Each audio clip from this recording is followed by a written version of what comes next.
अस्सलाम वालेकुम, welcome to my YouTube channel.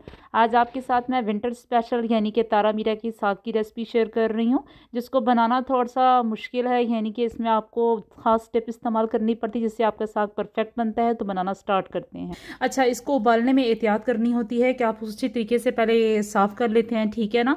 और उसके बाद आपको उबलते हुए पानी में इसको डालना होता है और उसके ऊपर किसी किस्म का ढकना नहीं देना होता, ताकि इसकी जितनी करवाट होती है निकलनी हो निकल जाती है, ठीक है। तो मैंने इसी तरीके से इसको बॉयल कर लिया है। फिर आप इसको माशाल्लाह देख सकते हैं कि इसकी डंडियाँ चेक कर लगते हैं कि भी ये गला हुआ है कि नहीं गला हुआ। तो ये माशाल्लाह कुक हो चुका था। तो मैंने इसको अच्छे तरीके से पानी इसका निकाल लिया है और इस तरीके से पिन्नी बना ली है इसकी। तो बनाना स्टार्ट करते हैं। तो सबसे पहले मेरे पास ये साग है, ठीक है। प्याज है, एक अदद मैंने प्याज लिया है। हाफ कप कुकिंग ऑयल है। अदरक लहसुन का पेस्ट है जो मैंने हाफ कप लिया हुआ है, ठीक है। इसमें अदरक लहसुन ज़्यादा इस्तेमाल किया जाता है। 1 कप फुल है क्रीम है, यानी कि मलाई है, ठीक है। आप घर की मलाई भी यूज़ कर सकते हैं और कोई भी ब्रांड की क्रीम भी इस्तेमाल कर सकते हैं, आपकी मर्ज़ी पे, ऑप्शनल है।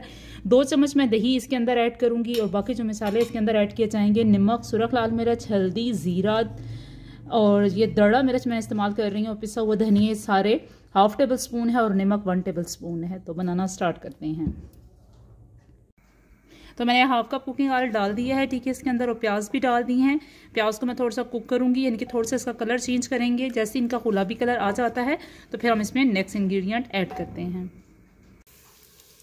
तो माशाल्लाह प्याज का थोड़ा सा कलर चेंज हो गया है, ठीक है। अब इस पॉइंट पे मैं क्या करूंगी, जो अदरक लहसुन का पेस्ट था वो इसके अंदर शामिल कर दूंगी। यानी कि हमने प्याज को बहुत ज़्यादा कुक नहीं करना, ठीक है ना। नेचुरल ही जो कलर होगा प्याज़ों का वही रहेगा। तो अब मैं सारे के सारे इसमें प्याज शामिल कर देती हूँ। अच्छे तरीके से इसको अदरक लहसुन को कुक करते हैं जब तक अदरक लहसुन की अच्छी सी खुशबू आना स्टार्ट हो जाती है। अदरक लहसुन की खुशबू आना स्टार्ट हो गई है। तो अब इस पॉइंट में क्या करूँगी, जितने सारे मसाले थे मैं इसके अंदर शामिल कर दूँगी। अच्छे तरीके से 30 सेकंड तक मसालों को कुक करेंगे ताकि मसाले कुक हो जाएं। आपने देखा होगा कि मैंने ज़्यादा मसाला मतलब प्याज को ज़्यादा फ्राई नहीं किया, गोल्डन मतलब पिंकिश टाइप ही थे।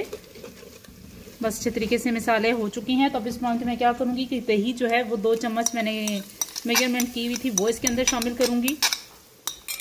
अच्छे तरीके से दही को मिक्स कर लूँगी ताकि दही थोड़ा सा इसमें पक जाए। जब भी दही ऐड करें तो हमेशा उसको फेंट के ऐड करें, कभी भी दही ऐसे ऐड नहीं कीजिएगा, वरना इससे क्या होगा कि जो सालन है उसमें लम्स बन जाते हैं और अच्छी नहीं लगती दिखने में भी। और तो माशाल्लाह मसाला हमारा तकरीबन कुक हो चुका है।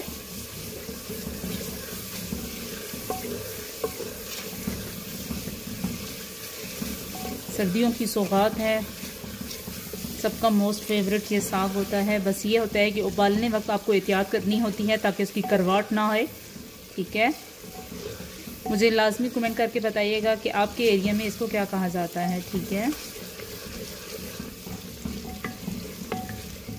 बस अब तकरीबन मसाला कुक हो चुका है।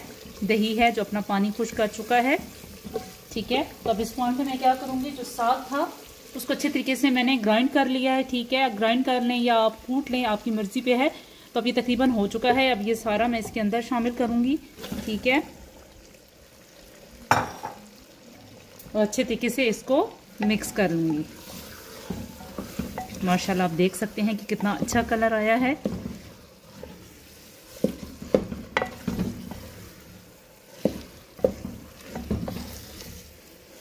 बस अब तकरीबन 5 से 6 मिनट के लिए मैं इसको अच्छे तरीके से कुक करूँगी, ठीक है,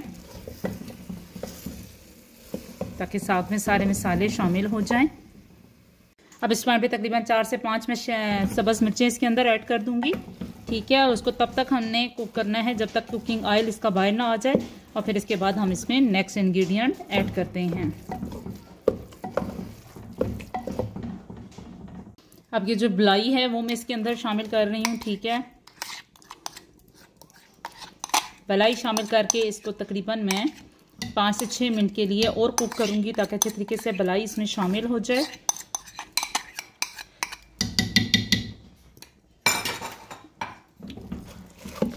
अच्छे तरीके से मिक्स करेंगे ताकि बलाई अच्छे तरीके से मेल्ट हो जाए।